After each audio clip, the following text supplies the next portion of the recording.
அனைவருக்கும் வணக்கம். சற்று முன் வெளியான முக்கிய அறிவிப்பின்படி நாடு முழுவதும் 100 நாள் வேலை திட்டத்தில் புதிய மாற்றங்கள் குறித்து தற்போது முக்கியமான மகிழ்ச்சி தரும் செய்திகள் வெளியாகியுள்ளன. இதை பத்தி விரிவாக நம்ம வீடியோல பார்க்க போறோம்.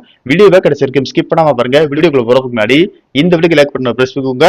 இப்ப அந்த சேனலுக்கு முதன்முறையா வரீங்கன்னா சப்ஸ்கிரைப் பண்ண பிரஸ் பண்ணிக்கோங்க. அப்படியே பக்கத்துல இருக்கக்கூடிய பெல் ஐக்கான் பட்டன் பிரஸ் பண்ணிக்கோங்க. வாங்க வீடியோக்குள்ள போகலாம். நாடு முழுவதும் மகாத்மா காந்தி தேசிய ஊரக வேலை உறுதி திட்டத்திற்கு பதிலாக மத்திய அரசின் புதிய ஊரக வேலைவாய்ப்பு திட்டம் இன்று முதல் அமலுக்கு வருகிறது. கிராமப்புற பெண்களுக்கான மகாத்மா காந்தி தேசிய ஊரக வேலை உறுதி திட்டம் என்ற 100 நாள் வேலை திட்டத்தில் மத்திய அரசு பல்வேறு மாற்றங்களை கொண்டு வந்துள்ளது. அது மட்டுமில்லாமல் இந்த திட்டத்தின் வேலை நாட்களை 125ஆக உயர்த்தியதோடு இதன் பெயரை விக்சித் பாரத் வேலைவாய்ப்பு மற்றும் வாழ்வாதாரத்திற்கான உத்தரவாத இயக்கம் கிராமின் என்றும் மாற்றம் செய்துள்ளது. இதற்கு காங்கிரஸ் உள்ளிட்ட எதிர்க்கட்சிகள் கடும் எதிர்ப்பு தெரிவித்து வந்த நிலையில் நாடு முழுவதும் இன்று முதல் இந்த புதிய திட்டம் அமல்படுத்தியுள்ளது.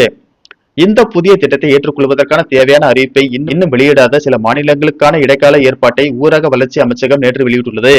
அதன்படி இந்த மாநிலங்கள் தங்களின் தற்போதைய திட்டத்தை தற்காலிகமாக தொடரலாம். ஆனால் புதிய திட்டத்தின் விதிகளுக்கு ஏற்ப தகுந்த மாற்றங்களை செய்ய வேண்டும் என்று தெரிவிக்கப்பட்டுள்ளது. இதுவரையில் 24 மாநிலங்களும் யூனியன் பிரதேசங்களும் இந்த புதிய ஊரக வேலைவாய்ப்பு திட்டத்தை தொடங்குவதற்கான தேவையான அறிவிப்புகள் வெளியிட்டுள்ளன. புதிய திட்டத்திற்காக 29 மாநிலங்களும் யூனியன் பிரதேசங்களும் தங்களின் பட்ஜெட்டில் நிதி ஒதுக்கீடு செய்துள்ளன.